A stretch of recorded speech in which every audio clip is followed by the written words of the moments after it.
Some people never will have much. They're too cautious. Now, you can also be too reckless, but you can also be too cautious. This is called the timid approach to life.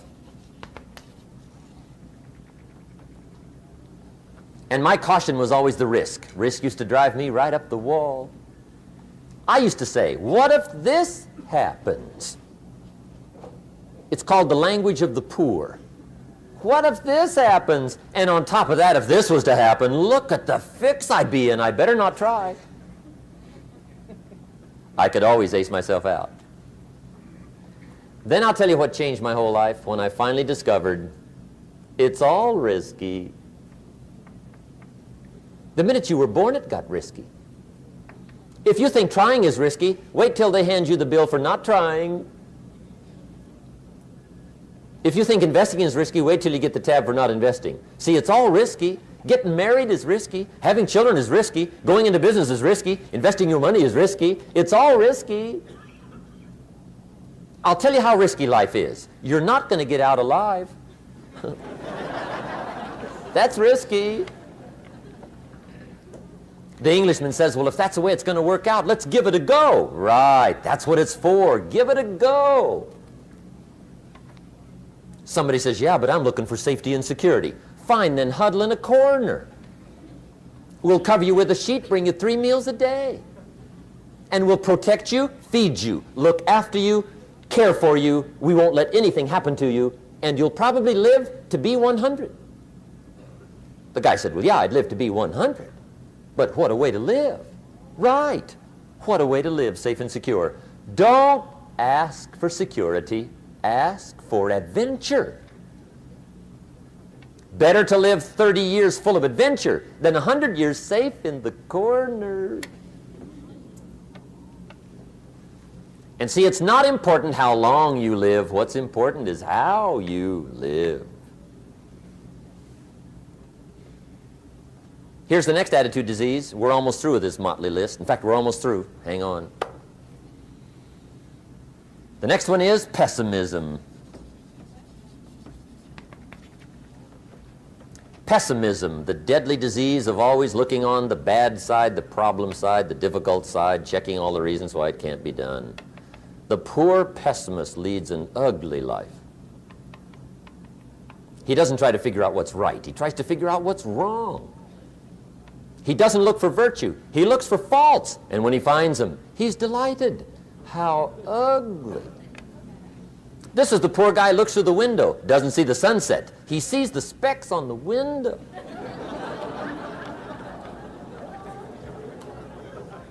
And this is the poor guy, right, who rushes up, takes such leave of his senses. This guy rushes up and he says, I've got 5 good reasons why it won't work. He's so dumb he doesn't know all he needs 1. He's got 5.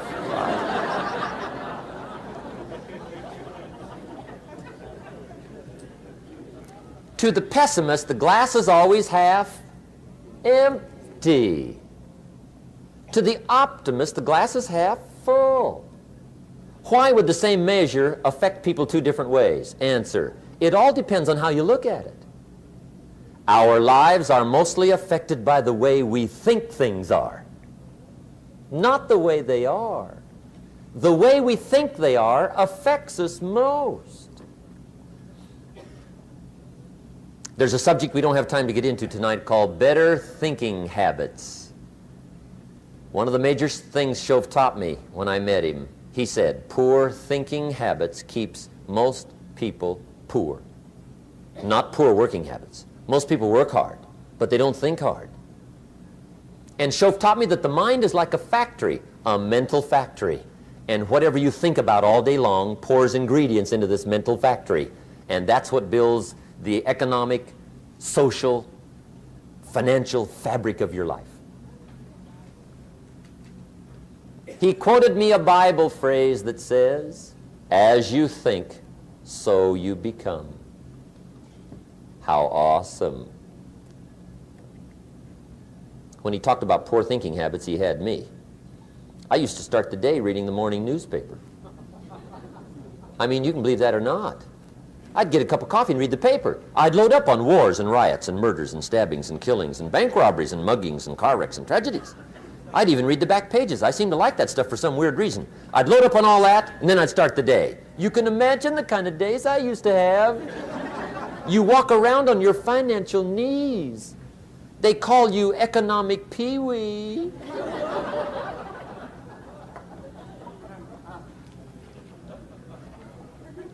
The guy says, I want to be a great leader. Wonderful. The first thing we do is follow him to his house. When we get there, we walk in and check his library, number one. Somebody says, well, why check his library? The reason is because what a man reads pours massive ingredients into his mental factory, and the fabric of his life is built from those ingredients. You would not believe what some people have got in their house to read. You would not believe. One of the best dressed up words I know for a lot of it is trash. Can you imagine dumping a barrel of trash into this mental factory every day and coming out with a rich, dynamic, positive life? It can't be done. You might as well try making a cake with cement.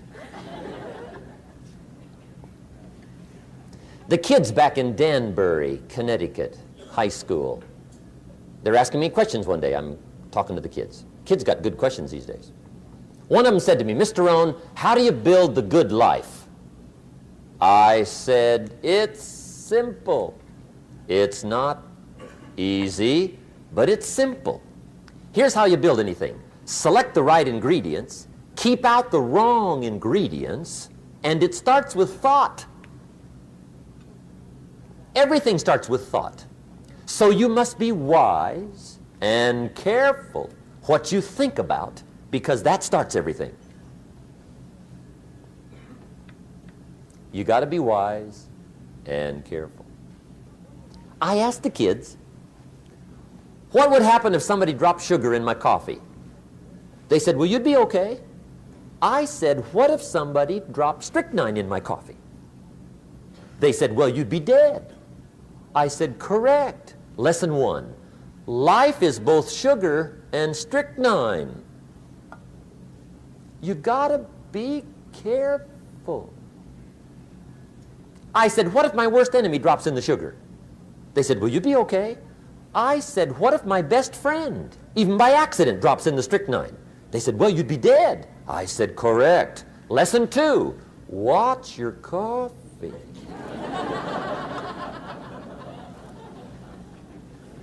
You got to be careful. See, it doesn't matter who hands you the bad stuff.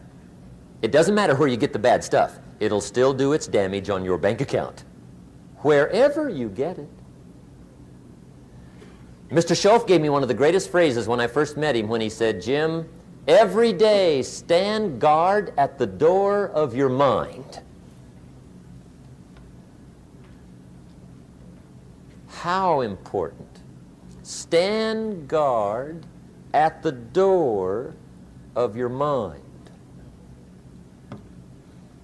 And you decide what goes into your mental factory. Don't let anybody just dump anything they want to in your mental factory, because you've got to live with the results. Okay, here's the last disease, and we're through with this list. In fact, we're almost through. Hang on. The last subject is very brief. The last disease, but this one is deadly. Engage in this one, indulge in it even slightly, and you might as well forget the future, because it's going to forget you. Complaining, crying, whining, griping, a Bible word called murmuring. See, that'll ace your future. Spend 5 minutes complaining, and you have wasted 5. And you may have begun what's known as economic cancer of the bone. Surely they will soon haul you off into a financial desert and there let you choke on the dust of your own regret. I hope I said that well, so you won't forget. It's a deadly disease. If you don't think it's bad, ask the children of Israel of Old Testament fame.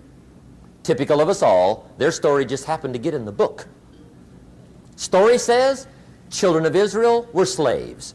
God performed a series of dazzling miracles and got them out. And now they're heading for the promised land. Remember the story? Heading for the promised land. Tragedy of the story, they never got there. Reason: from day one, they started to complain. They griped about the water. They griped about the weather. They whined and cried and griped about the food. They griped about the leadership. They whined and cried because it was too far, too cold, too hot, too difficult, too miserable. I mean, they whined and cried for years. Finally, God said, "I've had it, trip canceled." Or something like that. The story says they died in the desert, never got to the promised land. Which I think means two things. Indulge in this long enough, you get your future canceled. And I guess it also means even God himself can only take so much.